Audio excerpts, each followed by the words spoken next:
आज हम जैन धर्म की जैन आगम सूत्र समवायांग के अनुसार जानेंगे कि चार गति के जीव मरने के बाद कहाँ जाते हैं और उन जीवों के भीतर मौजूद सूक्ष्म और सूक्ष्मतर शरीर यानी तेजस और कार्बन शरीर की उत्कृष्ट और जगन्य अवगाहना कितनी होती है। तो पृथ्वी, पानी, अग्नि, वायु और वनस्पति आदि एक इंद्रिय जीवों के शरीरों की जो जगन्य और उत्कृष्ट अवगाहना होती है, उतनी ही उनके तेजस और कार्बन शरीर की अवगाहना होती है। किंतु मारणांतिक समुद्घात या मरकर उत्पत्ति की अपेक्षा से एक इंद्रिय जीवों के प्रदेशों की लंबाई जगन्य से अंगुल के असंख्यातवें भाग प्रमाण और उत्कृष्ट ऊपर और नीचे लोकांत तक होती है।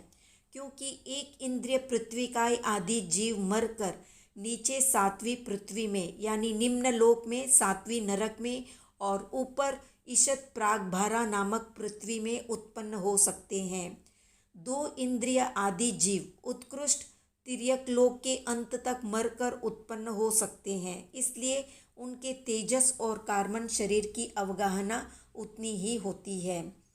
नारक की मरण की अपेक्षा जगन्य अवगाहना 1000 योजन होती है, क्योंकि प्रथम नरक का नारकी मरकर 1000 योजन झाजोरी विस्तृत पाताल कलश की भित्ति को भेद कर उसमें मत्स्य रूप से उत्पन्न हो जाता है और उत्कृष्ट में सातवें नरक का नारकी मरकर ऊपर लवण समुद्र में मत्स्य रूप से उत्पन्न हो सकता है।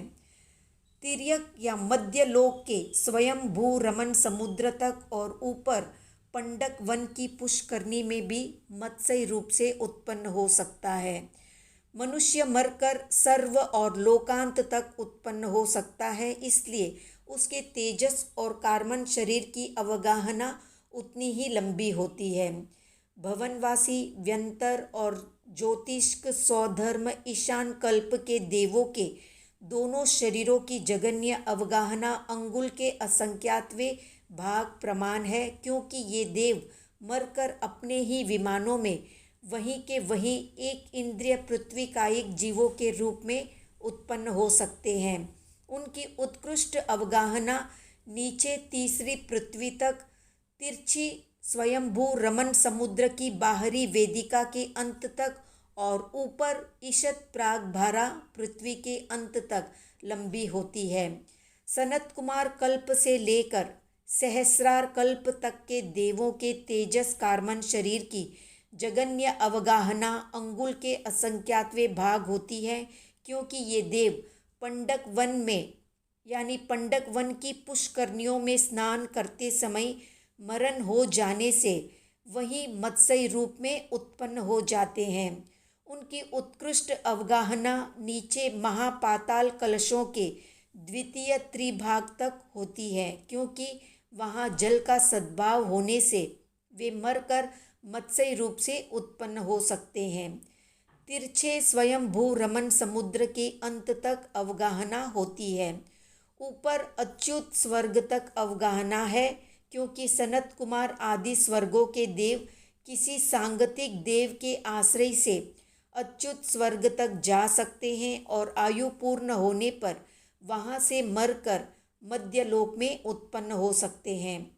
आनत आदि 4 स्वर्गों के देवों की जगन्य अवगाहना अंगुल के असंख्यातवें भाग जितनी होती है, क्योंकि वहाँ का देव यदि यहाँ यानी मध्यलोक में आया हो और यहीं पर मरण को प्राप्त हो गया हो तो वो किसी मनुष्यनी के गर्भ में उत्पन्न हो सकता है। इन देवों की उत्कृष्ट अवगाहना नीचे मनुष्य लोक तक होती है, क्योंकि अंतिम 4 स्वर्गों के देव मरकर मनुष्य में ही उत्पन्न होते हैं। 9 ग्रेवेयक और अनुत्तर विमानवासी देवों की जगन्य अवगाहना विजयार्थ पर्वत की विद्याधर श्रेणी तक होती है।